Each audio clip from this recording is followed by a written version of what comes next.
When I was growing up, we didn't have a farm for a start, but we did have hens. My father was a blacksmith. When I left school, I entered AIB and worked for 13 years in the bank until I met Leo, and we married in '83 and I became a farmer's wife.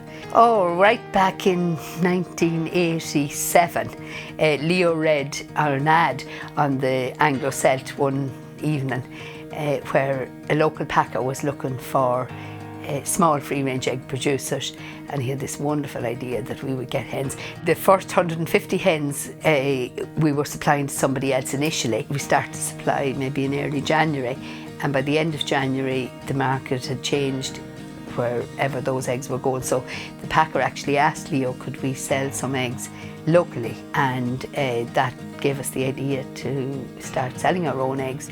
So we increased our flock to 650 hens in the following 6 months. And at that stage, we got our license to pack eggs, and we actually packed the first eggs in this room where we're sitting here. So it gradually grew, and there was an excitement about that, really. You know, the children were small and we were juggling a lot of balls at the time, but there was a swing towards more natural methods of farming and away from intense farming and so on. So the free range ticked a lot of boxes for people then. We grew the numbers of the hens to match the market. We could only develop so much on our own farm. We were at our capacity here at 1,650 hens on our own farm here, and relied then on more satellite farms. At that stage, the farmer used to bring the eggs into us, and that was great fun because we had good friendship with the farmers as well and learned a lot. We had huge sharing sessions during the grading of the eggs, but then we reached the stage of where, to make things flow better, we had to get the eggs delivered into us and we grade them from there. The eggs are collected from each farm twice a week, and our guy carries with him a handset. He puts the information relating to each farm. When it comes back, it's synchronised and issues a batch code, and that identifies the eggs right through the system until they're sold.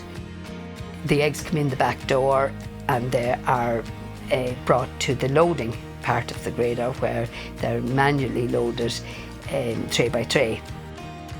During the process, they're handled for internal flaws. The crack detector on the machine is automated to select ones that have cracks in the shell or flaws in the shell, which are treated as seconds, and then they're subsequently weighed and assigned to a lane on the grading equipment, depending on what weight the egg is. They're then packed into whatever next order to be prepared, and then once the eggs are in the packs, they are sleeve wrapped to keep them in the box safely, and then stored in the finished goods area for dispatch. The finished goods area is the only area in our store that is temperature controlled. I suppose from very early on we wanted to be different. We made a decision that we would only ever do free range. We also identified that there was very little innovation in eggs. All of the eggshells looked the same, white packs or grey packs. So actually we were the first to bring a coloured pack to the shop shelf. That was a green one, and if you look around now, they're nearly all green. So I suppose imitation is the greatest form of flattery, but we actually brought the next colour with the white eggs in the pink pack. We introduced the first white hens to Ireland, and now there's a number of white flocks producing in Ireland. There was a great sense of satisfaction in doing something that worked. Farming wasn't what it was reared to, and if anybody had said that I'd be a farmer's wife, they'd say, not likely. No way, because I had no interest in farming. I think from the first hens, I loved the hens.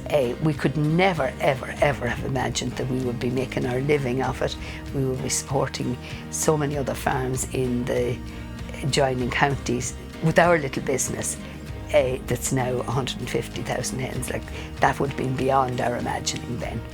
50 years ago, when none of the family were interested, it was difficult to see the future for Clonard Clovo. But now I have to say, and gladly say, that it has a hugely different sense of satisfaction to discover that 3 of them actually want to work with us.